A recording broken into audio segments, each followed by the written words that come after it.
حضرت علی رضی اللہ تعالیٰ عنہ بستر نبوت پر۔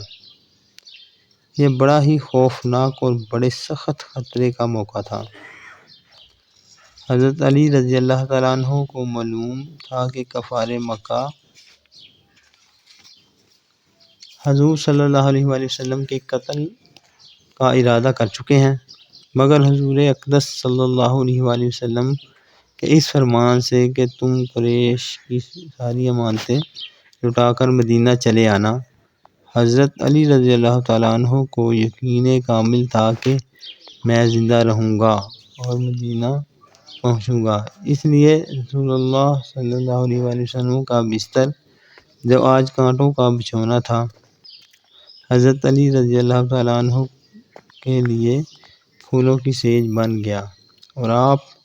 بستر پر صبح تک آرام کے ساتھ میٹھی میٹھی نیند سوتے رہے۔ اپنے اسی کارنامے پر فخر کرتے ہوئے شیر خدا نے اپنے اشعار میں فرمایا کہ ترجمہ: میں نے اپنی جان کو خطرہ میں ڈال کر اس ذات گرامی کی حفاظت کی، جو زمین پر چلنے والوں اور خانہ کعبہ و حتیم کا طواف کرنے والوں میں سب سے زیادہ بہتر اور بلند مرتبہ ہیں۔ رسول خدا صلی اللہ علیہ وسلم کو یہ اندیشہ تھا کہ کفار مکہ ان کے ساتھ خفیہ چال